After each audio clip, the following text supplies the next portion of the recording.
欢迎您持续锁定新闻大白话，我是节目主持人李作恒，来欢迎这一节参与我们讨论的来宾。首先是前驻纽大使谢文吉，作恒好，各位朋友大家好。前国安会副秘书长杨永明，作恒好，各位朋友好。前空军副司令张延廷，主持人好，大家好。好，我们先来关注现在呢，这个有关于关税的政策川普的大刀一挥下去呢，但是却很多人戏称他不断的在变脸。好，那最新呢，他说要对于中国大陆的关税要下降了，传出说呢，对于大陆商品的关税调降到50%到65%左右。当然，这个是《华尔街日报》引述知情人士，一开始呢，他就报道了这样的新闻。那么呢，还说川普呢考虑大砍对中关税之外呢，部分的税率也会大幅的减少。好消息一出，已经是登上了微博百度今日头条的热搜第1名了。但是问题是中国买单吗？我们看到大陆网友的反应非常的直接就说就算是下降，已经加到100%左右嘞，往后再加其实也是没什么差别啦。还说呢，关税只要35%，其实就几乎没有利润。所以你就算降到50%是什么意思？你根本其实概念是一样的而且呢，这样好像说点火的人也是你灭火的人也是你，是在开什么玩笑吗？好，那还有人就说，美国对华关税如果降到这么低的话，是在玩心眼你自己先拉到200多，然后最后说好像太高了啦，我降一点是不是其实原本只是目标就是要提到50%、60%呢？那现在呢，川普可以说是有3度的让步放软姿态。好，包含上是在22号呢11点的时候，当时是财政部长就先说，预计川普和中国贸易战不久将来就会缓和咯。先放出第一道讯息，然后呢，第二道讯息呢是在12点1个小时后就是说川普希望让大家知道，我们已经和中国达成一个贸易协议，这个方面做出了适度的一个不同的措施了。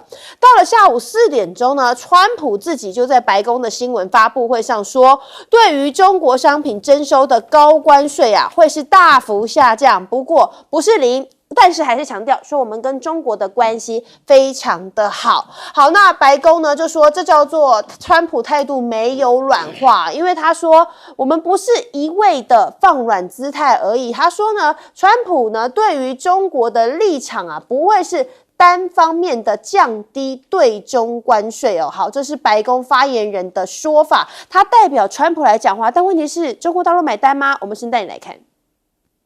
China needs to make a deal with us. We don't have to make a deal with them.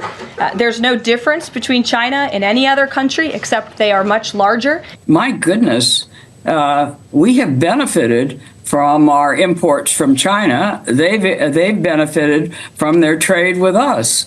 Why do we give that up? When he says there's no difference between China and the rest, well, he has enormous 145% tariffs on China. Is that how he treats all of us that are outside the border? I think this is a big mistake. 好，这个白宫发言人的谈话一出来，刚刚来宾都笑出来了。就是中国只不过是大很多的国家嘛，但是如果是这样，你看为什么呢？现在中美高层急着要来对话呢？港媒甚至就说，大陆央行行长呢要出席国际货币基金组织和世界银行的这个春季会议那前美国财政部长呢就说，我要赶快把握机会不排除可以来进行会面。那如果2个人会面的话，将是关税战开打以来中美双方高层的首度谈话了。那你看呢，中国在联合国会议上也是连提出3问像是呢就说世界已经再次走到了关键的十字路口了，是要允许单边主义还是多边主义？那你是要推动国际关系民主化，还是放任强权？还是要遵守国际法，或者是国际关系基本准则？还是想要重回到弱肉强食的这个丛林法则给世界各国你想想吧，你要选择哪一条道路？好，那中国呢也在这个联合国上呢就说美方有相关的这些行径滥用关税这已经是严重侵犯到各国的一个权权益了，而且呢还提到这个是一个没有道理，甚至是叫做霸凌的行为，国际社会应该要做出正确的抉择，也要采取共同的行动。好，那现在是这个对中国关系啊，看起来还没有办法有一个缓解之际呢，美国的经济啊，现在自己也面临到了危机。克鲁曼呢就形容说，美国现在的处境啊，比川普开始挥舞关税大刀的之前还要糟糕。毕竟呢，川普被看穿只是以口出狂言嘛，国家现在呢说被他搞得一团乱哦，所以也反映在民调上。你来看到呢，川普入主白宫哦，在4月30号就要满100天了，结果呢，现在有这个民调来讲呢，说56%的受访者认为他的作为实在是太古怪了，对他是没有信心的。还有盖洛普呢，4月份的最新民调呢，有说超过50%的美国人抱怨口袋都要没有钱可以用了，就是说呢，现在经济状况啊真的是比较不好。那另外是美元呢，现在又持续的反弹，美国政府呢就释出说，我可能会透过缓和贸易啊，这个紧张的讯号啊，加上川普啊，他可能会放弃撤换联准会主席的威胁，来让美元对主要货币可以走升哦，希望可以为投资人带来喘息的空间呢。好，这真的是屋漏偏逢连夜雨啦。好，谢大使怎么看呢？川普对于这个降关税啊，那很多人说你降200多降到50、65，这个其实是一样的意思啊。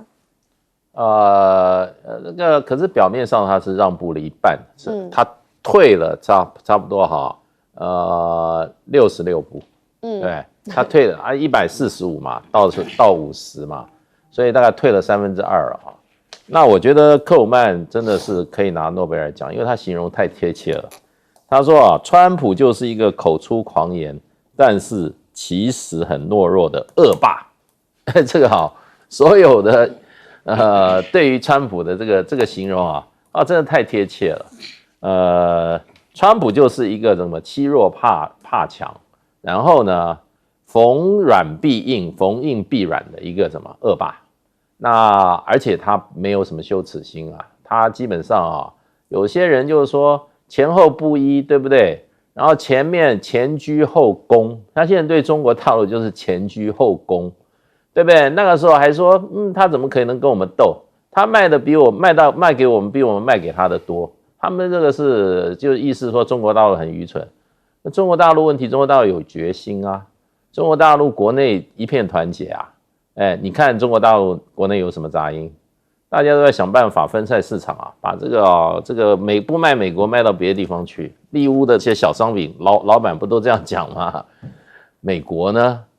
美国川普这个4月2号美国解放以后呢，就危机重重，已经过了好几个危机了。那这些危机解除呢？没有。第一个我先讲债市危机，对不对？债市危机没有。现在在这个国际的金融界里面有一句话，现在是关键字，你们可以去说，叫逃离美国。也就是这一些金融资产现在正在从美国逃。那逃的最后什么证明在逃呢？就是在美国债市出现危机，美国股市出现危机，美金的汇率也出现危机。所以呢，这个危机解除了没有？没有。随便还在危险当中，还在加护病房，还没出来了。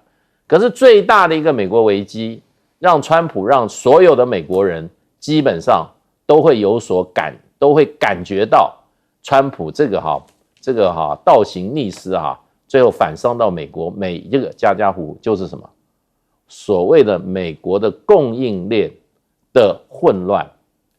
现在4月份这个包括这个统计美国4月份全球这个4月份的这个货运的仓储的怎么样下定的订单讲确好了，比同期减少47%，那基本上都是对美国的，不只是中国大陆不出货各国对美国的这个市场的出货现在都有所迟疑。怎么出呢？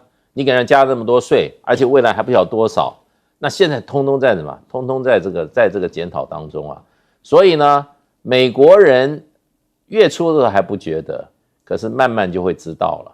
货进不来以后，你不管是 Walmart， 你是 Target，或者什么什么 Walgreen 啊，一大堆美国这些美国人食衣住行依靠的这些超级市场，基本上货架的东西会越来越少，还买得到还好，那只是价钱会增加，所以这是必然产生通膨。那这个通膨的话，就会让川普让全美国的，包括很多他的支持者感到什么？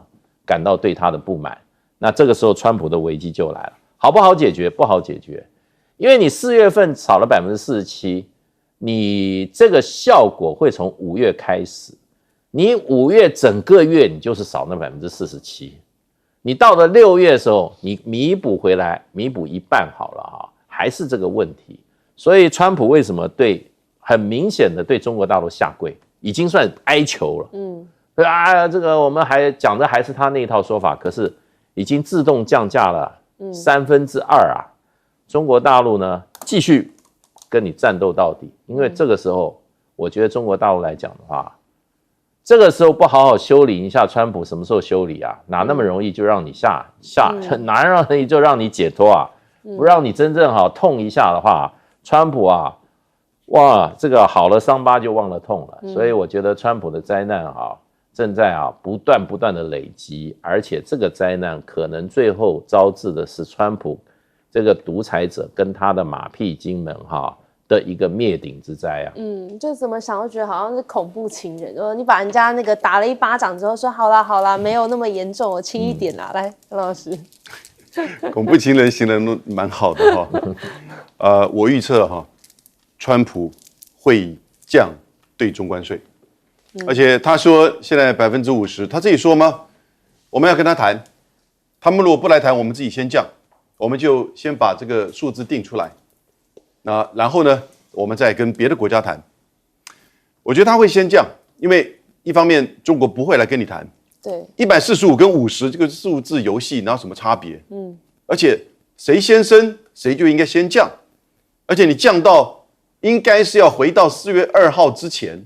你对等关税本身，第一个计算错误，第二个比例过高，第三个针对全球，你完全没有道理的问题。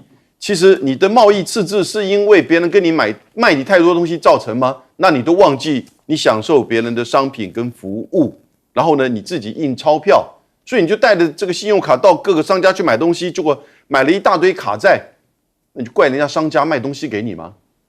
所以现在的问题是，他自己内部的问题现在越来越严重。他到大卖场去，大卖场的负责人就告诉他，很快一个架上就没有货了。你没有货的时候，你要面临是全美国人对你的愤怒。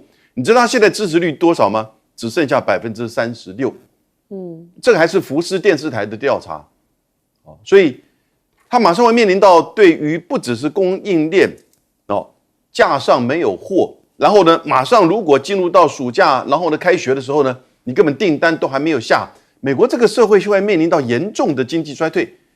IMF 在前天的报告出来，他说如果照这个情况下去IMF 预测1月份预测美国2025年还会有2.7% 的经济增长，这蛮高的，以它的规模。结果前天呢就掉下来，砍了1/3，只剩下1.8%。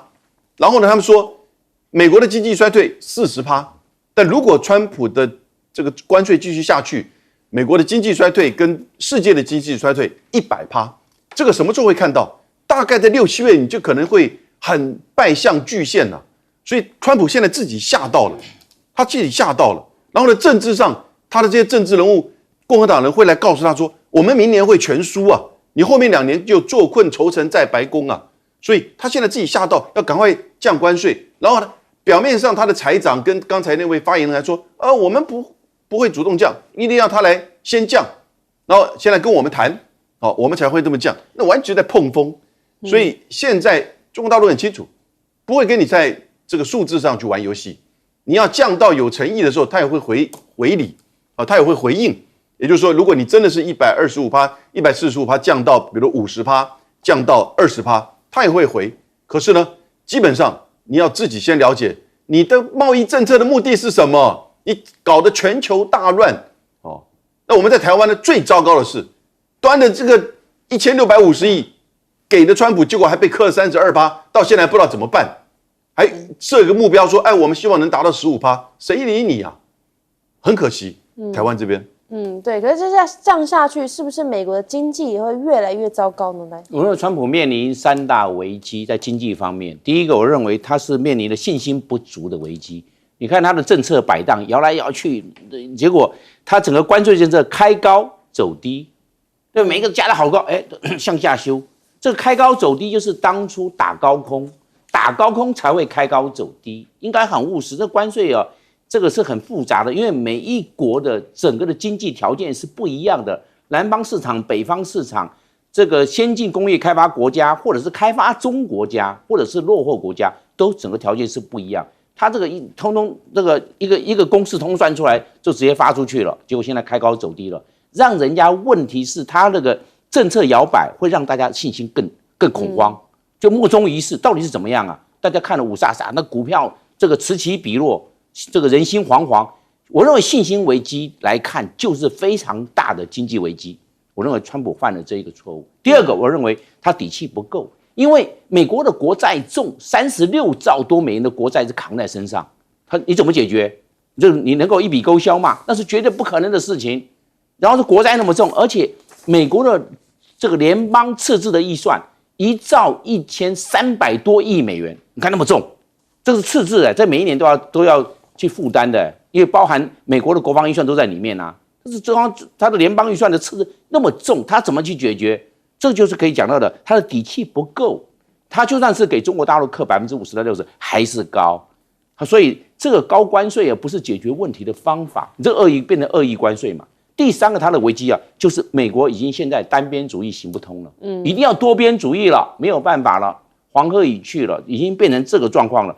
现在的美国已经走到它的战略转折点，呢，它就是美国的经济力消退啊，最重要的是它的制造业已经萎缩了。要怎么样去把它制造业给它恢复，不要让它制造业衰退。这个恶意关税或高关税绝对不是万灵丹，是万灵丹大家早就这么做了。关税不是万灵丹，真正的是它制造业的本质有没有办法去从它的体制上去调整，人力成本上去修正，要这个样子。结果现在川普走的是巨舰疗伤。巨舰疗伤就是高关税，你把剑锯掉了，但剑还在身体里面啊，你怎么巨舰疗伤呢？要釜底抽薪啊，要治标，更重要是要治本啊，你才可以长此走下去啊。要不然的话，你现在只是解决目前的短暂的问题，结果他这个税收还没有收到，海关的关税还没有收到，整个经济衰退，通货膨胀严重，这个造成他的整个这个民调下滑。这都川普在这一个方面，他的粗糙造成面临他目前3个危机，一时两刻还没办法解决。对，这恐怕是从出手的时候就已经先铸下这个危机的开始。休息一下，马上回来。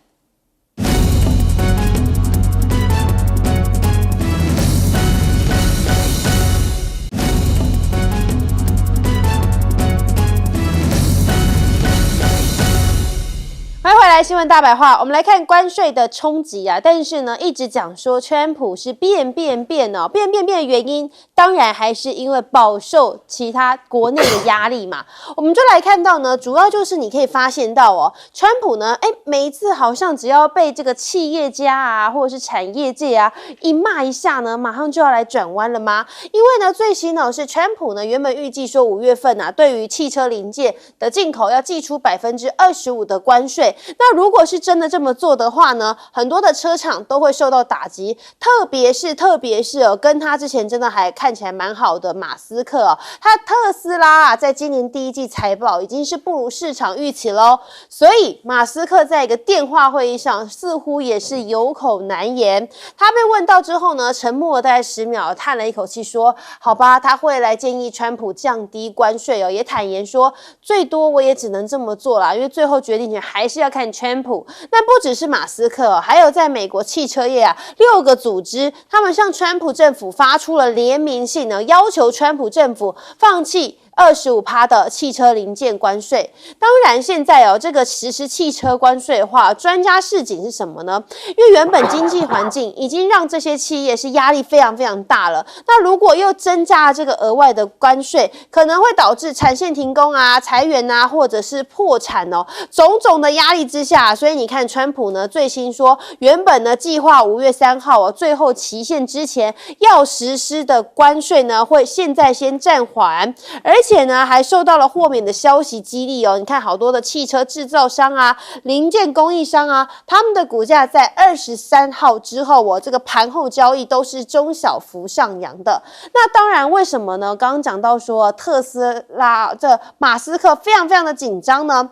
特斯拉在现在今年已经是3度缺席上海车展了，这等于失去了一个市场。我们看到在今年呢，上海的车展吸引来自26个国家地区，有将近1000家的中外知名企业都参加了。不过，美国的电动车巨头特斯拉是再度缺席，好，把这一个年度盛会的焦点呢，拱手让给中国的汽车产业了，包含比亚迪啊、蔚来这些品牌呢，都是在车展上的新焦点。好，那比亚迪呢，为了要跟特斯拉较量呢，你看到它在上海也推出了这一款新型的高端跑车看起来呢是跟这个保时捷啊、梅赛德斯啊拥有相同的豪华的一些的地方那比亚迪号称说，希望在2025年海外出售可以来到80万辆，而且计划通过在他们出售的国家内呢，来直接制造汽车。为什么这样呢？就可以避开这个关税的问题啊，以及这个货物运输上的成本保持他们的成本优势。另外是你看到小鹏汽车呢，这一次呢也推出了新的技术显示出他们在自驾技术方面的潜力。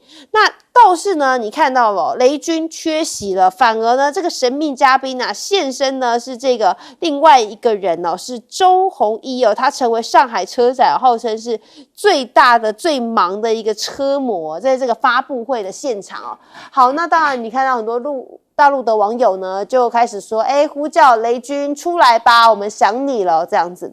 好，另外是呢，同样也有在上海车展出席的是还有奥迪的执行长那他就呼吁了，他说关税不是一个解决问题的办法这个反而会阻碍创新。他还痛批说，美国政府呢就是滥用关税的手段对于其他全球的贸易伙伴征收这样的关税呢，这个会造成虚假的竞争好，另外我们来看呢，这个机器人的部分呢，现在也是在小利最新是美洲贸易战持续升温。那么中国呢，为了要反制美国的关税所以呢，限制了稀土的出口。那中国甚至呢，动用了具有争议的这个长臂管辖手段要求韩国企业不可以把这个含有中国稀土的产品出口给美国的国防企业，否则会面临制裁。那另外你看到马斯克呢，他们现在呢说这个人形机器人同时也在努力要和北京方面来进行合作，因为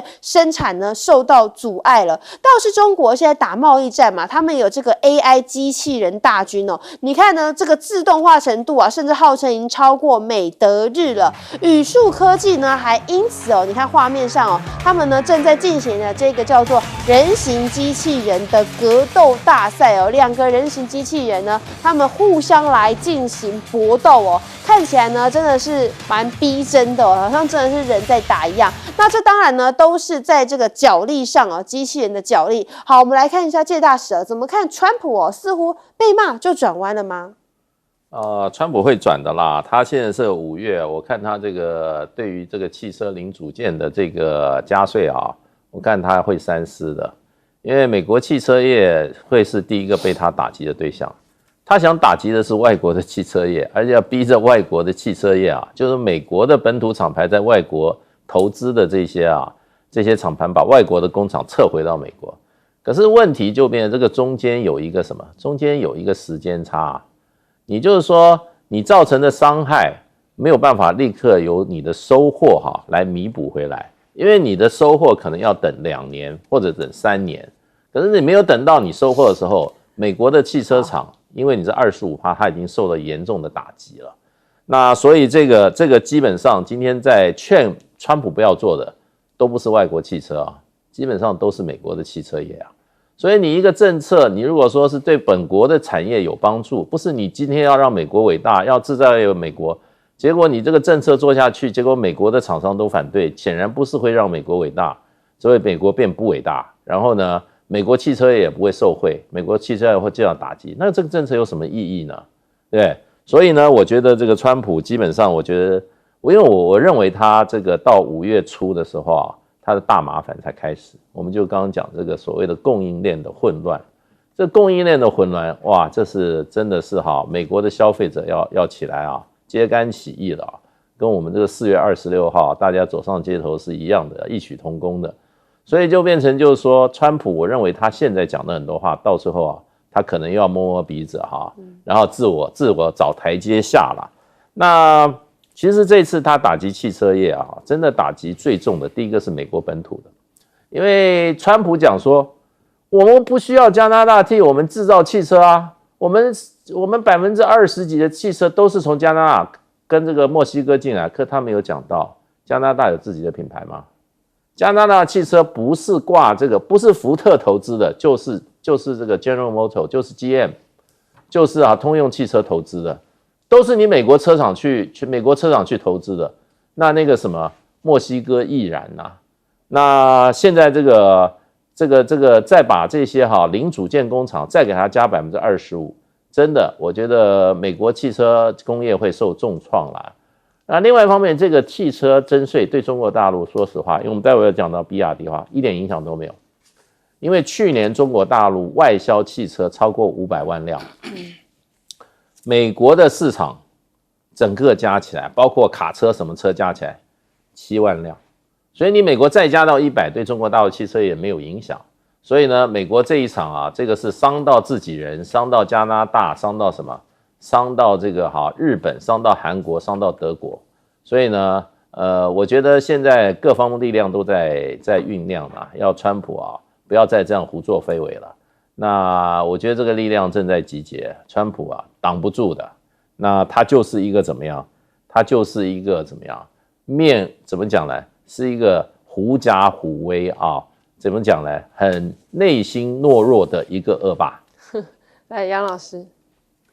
川普这次上来的时候，特别4月2号开始所谓的全球对等关税，那连非洲国家这些全球南方国家都被磕个30%、40%、50%，对，完全不像是一个发达国家，像一个美国应该有的这种作为。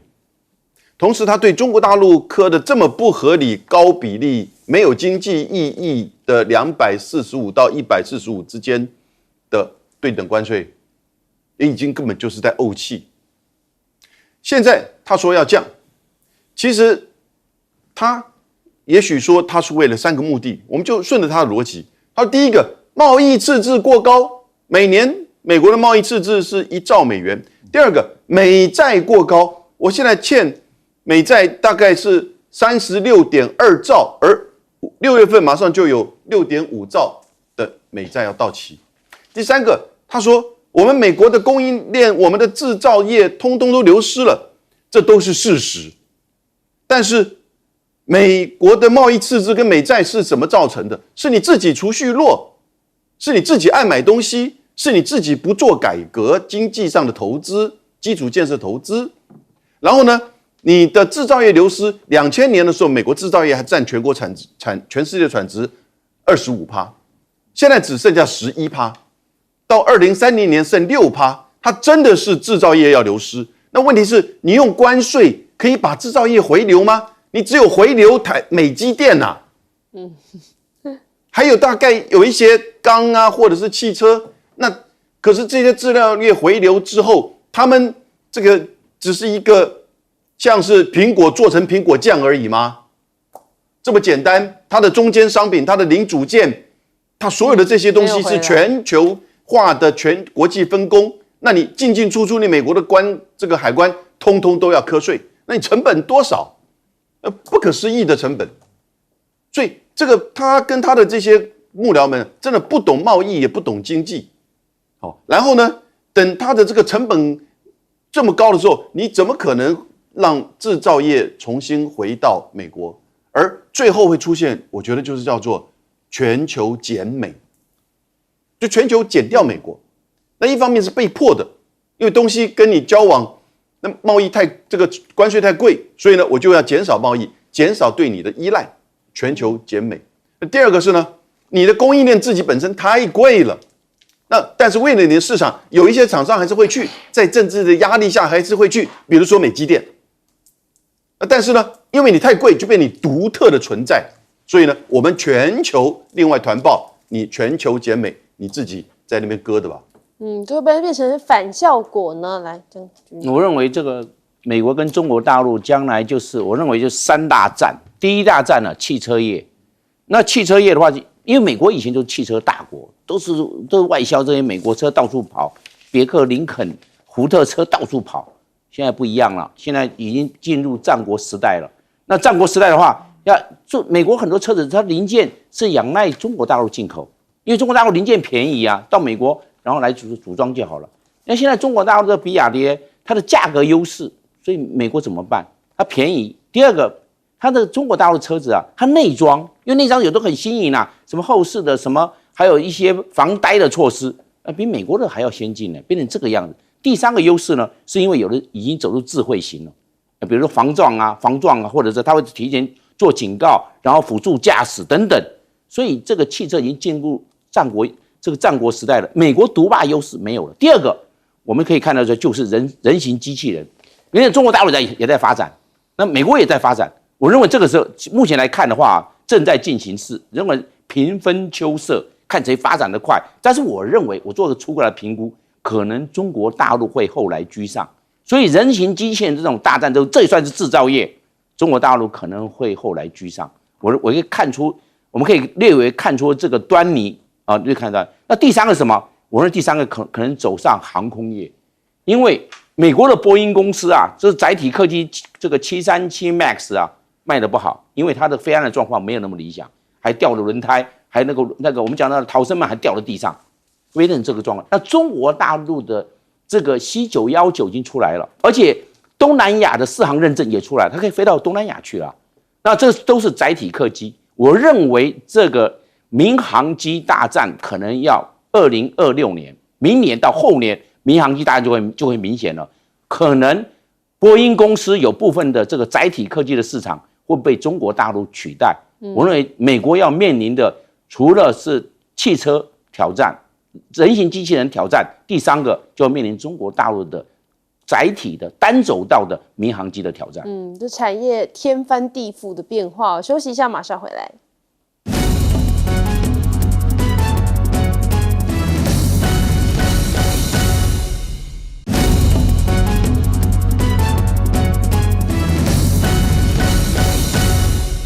欢迎回来，新闻大白话。我们来看呢，现在关税战呢，美国自家人起内讧这吵架吵起来，还以为是幼稚园的小朋友吗？好，我们来看呢，现在是根据美国的媒体报道说，世界首富马斯克以及美国的财政部长贝森特两个人呢，日前就在白宫里头，因为关税的问题。国税局的问题陷入了激烈的争执吵到怎么样呢？这两个人呢，还有人就是骂脏话啊，然后马斯克啊回呛说你有种就大声一点啊，等等的就说被形容啊是两个身价亿万的中年男子在里头上演职业摔跤秀。那白宫的回应呢，非常的有趣他说，川普团队成员对于会影响我们国家问题呢，都是充满热情啦。好，那现在呢，多数共和党人甚至呢就说他们不愿意公开指责赫格塞斯，但是呢私下其实一些的共和党人呢是有一些不满的。那不愿具名的这工作人员呢就说他的领导都气坏了，认为说呢为这个赫格塞斯辩护是顾及大局，但是第二次涉密性质呢已经完全不同了。那我们来看到呢最新是美国呢这个国务卿卢比欧他呢宣布说美国国务院将要实施全面重组的计划，现在还要瘦身哦，要精简人员啊，削减成本啊，这个来落实川普所谓美国优先的外交政策。我们刚刚看到这个是政治面呢，现在企业面也要崩溃了，像是英特尔呢也要瘦身了，英特尔呢现在就说本周宣布裁员的计划，要删减超过20%的人力，还有是波音说中国也停止收货咯，他们打算呢只好转卖给其他国家的这个航空企业哦。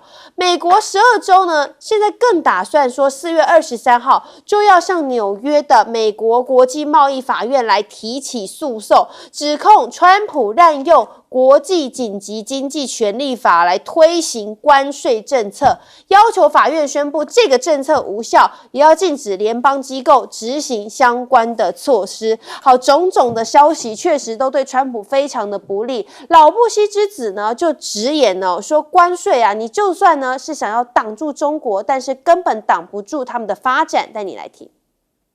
At the end of the day, I think people are going to see that tariffs don't work. When Americans see their prices go up, when they see jobs going away, when they see the distress not only in the United States but in the global economy, there may be a pivot and a change of course. And China has the capacity to develop its own capabilities. And in this very highly competitive world, China has advantages that other countries don't. And I bet that China is going to be on a pretty steady, consistent road to growth and prosperity. China bilateral relationship is the most consequential relationship in the world. And he was right, and it continues to be true to this day. 好，这无疑就是浇了川普一桶冷水哦。那么现在呢，还有马凯硕，他也说，美国目前外交政策太混乱了，所以他不看好川普可以把制造业带回美国，也不认为美国采取的措施会让其他国家疏远中国大陆。那当然呢，中国大陆现在也积极的拉拢盟友嘛。我们看习近平呢，就在23号北京会见了亚塞拜然的总统，重申关税战之下，大家要团结合作。另外是呢，在这个关税风暴横扫全球之际看中国近期动作真的非常多。上周呢，还访问了越南马来西亚柬埔寨透过一带一路来强化跟各国的关系之外呢，也说喊话要反对单边的霸凌。这似乎呢，也是被形容说，这个就川普的关税可能会带来什么样的回报呢？好，我们就来看到呢，就有评论认为说呢，这从而反而是给中国留下一个可以填补的真空，就是说呢，当美国在实施这些这关税政策的时候，很多的国家呢，反而是跟美国越来越远哦，那反而会把这个增强中国的政治经济甚至是军事地位，削弱美国在2战之后好不容易在亚太地区所建立起来的经济或者是军事同盟。谢大使怎么看川普现在这个内阁真的是乱糟糟一团对，他们现在是已经这个是他们不愿意公开的，因为这个贝森特跟这个马斯克吵架的事情这个本来是内部的传闻那我记得前几次川普在开这个内阁会议的时候他就是说我们中间的这个大家的这个关系是非常这个强固的。你知道为什么要讲这句话？我那时候就怀疑，我说那你一定内部吵架了。你吵架了，那个领导人他就说我们关系很好你没有吵架，你讲这个干嘛？可是呢，马斯克事实上跟这个纳瓦罗，川普的头号贸易的智囊，现在最近看不到人了。那公开讲那马斯克说。这个纳瓦罗比一袋砖头还一整袋的砖头还蠢，那纳瓦罗就反唇相讥，他说马斯克根本就不是制造汽车，他只是在组装汽车，而且你们都知道他讲话有的是为了自己的利益讲的，所以两边这样对骂，那等于是公开了。所以呢，我们刚刚提了，马斯克也跟这个 Rubio 也吵过架，对不对？那都是怎么讲？都是政见不同嘛。一个政府里面，如果他的高层是这样子吵，还对骂，然后贝森特就是说，会吵架，我有点意外，因为他看起来还蛮温和的，可见这些看法之南辕北辙了。那所以美国这个之乱是从白宫乱起。那现在民主党人就已经大概对白宫里面这一群人有一个定调，叫定性。怎么定性呢？白宫那里面那个独裁者和那一群马屁精，对，所以你现在讲到说独裁者加马屁精，就是讲白宫里面这些，那现在已经吵开了。所以美国事实上，你说不管今天是这个老布希基金会的那个执行长还有说就是说马凯硕讲这些话，我告诉你，川普还是听不进去，他还是继续要做。可是呢，真正对川普的政策会产生这种影响的，就是第一个他内部吵架，第二个就变成什么样？美国现在这些产业界过不下去，纷纷起来跟他对川普的政府施加压力。所以刚刚开始就是说物流差不多5月份开始，就是说货架上买不到东西，那川普就要一步一步的从真正的敌人不是在外面就跟我们外交部真正的敌人不在外面，是在那个吴钊燮的办公室。那川普最大的敌人呢，也是他的内部，他自己的内阁，再加上怎么样，美国国内，因为他这个倒行逆施受害的个人跟利益团体，所以啦，我跟你讲，我们今天在这边谈，还在川普还可以放言高论，他还没有再让步。我们下个礼拜看看川普还要让到什么程度，再下个礼拜你看看川普什么样焦头烂额。那现在他在改弦更张都已经有点晚了。我觉得他造成的灾难不是只给美国带来的灾难，最大的灾难他给自己带来的灾难。所以这种做法的话，有今天的结果，根本就是大家都看得到的嘛。你今天还要继续走这条路的话，你今天还要又去这个整这个，又去整那个，内部也整，外部也整，对全世界宣战这种做法后果真的现在来看，你看很快川普4月20号上任30天，现在才3个月，90天就搞成这样。他未来的3个月在干嘛？就在怎么样补他自己在弥补他自己前3个月犯的所有的错误。所以呢，他如果补不起来的话，大概就是6个月的政权。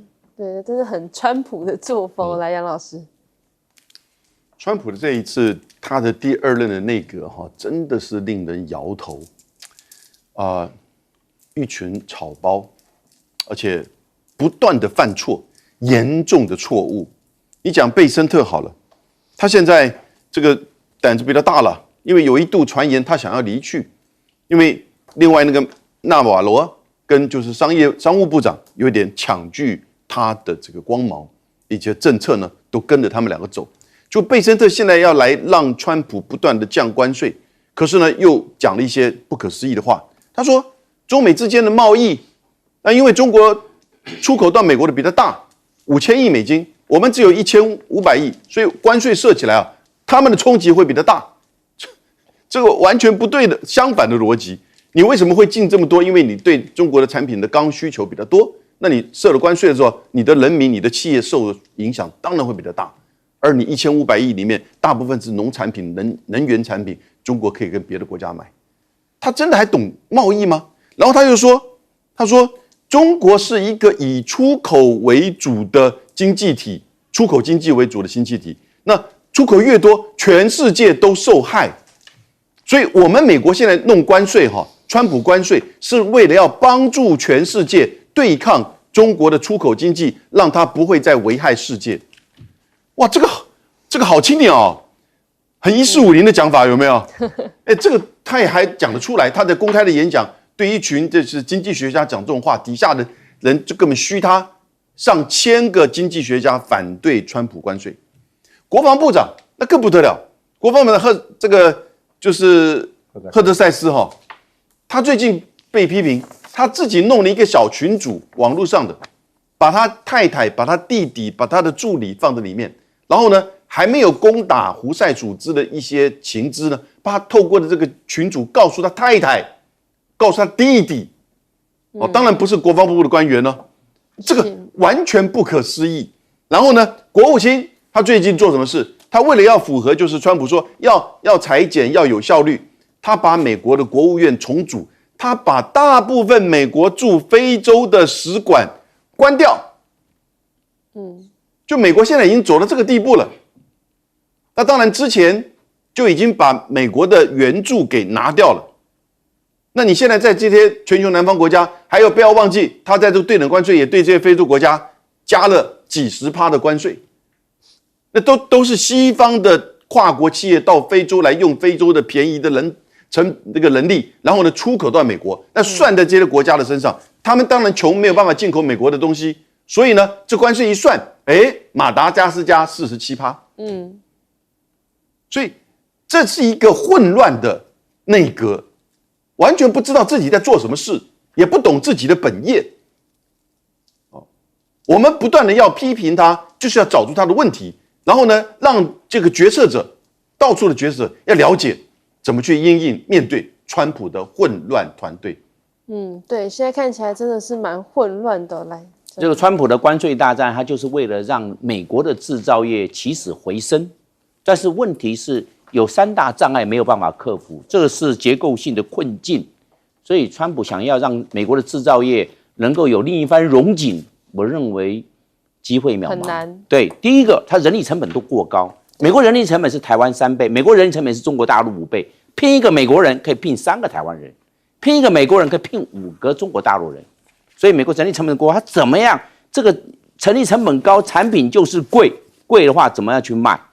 对，同样的状况的这些产品。第二个，美国的劣势呢，创新的优势不在了。以前按照经济学理论，熊彼得的创新理论说要不断创新，但是美国我们可以看到，在第4代战机的时候，美国先出来；第5代战机，美国先出来；但第6代战机的时候呢，中国大陆先出来了。以前是人家 follow 美国，看到美国出来了，大家赶紧努力。现在不是了，大家开始要超车了。美国在看没看？哎呦，这吓一跳！这一睡醒之后，怎么其他国家超车了？所以这个创新的优势，美国在这一方面，不管你是论文的发表也好，还有申请世界专利也好，美国都落后了。所以是这个样，创新的动能、创新的动力不足了。那第3个障碍呢？我认为是美国的寡头垄断，因为美国你知道首富那么多，那么资本额很大。这些大企业家，不管是航太的也好，做汽车的也好，或者是做能源的也好，或做军工产业的，都是大的企业。这是寡头垄断，让美国的中小企业萎缩了。美国中小企业被压缩，比较没有发展的空间。你看我们台湾的中小企业很蓬勃发展，为什么大家多头马车、多头并进，每一个在个领域中都能够这个头角峥嵘、独占鳌头？但是在美国没有办法，因为被寡头垄断了。美国的这些经济政策被寡头所影响，那压缩到中小企业，所以美国中小企业没有竞争力，变成这个状况。那美国这些寡头能不能这个把美国的整个的荣景带出来？没有办法，因为毕竟美国人那么多，3亿4千万人，靠这些寡头垄断能够带起这个经济的荣景，效果有限啊，还是要靠很多的中小企业来弥补，来增加工作的就业机会，来增加创新。但是美国没有办法，这是它的一个经济结构，还有经济政策影响下所目前产生的这个现象啊。所以这个寡头垄断会影响美国的经济竞争力，这个状况现在也是很明显啊。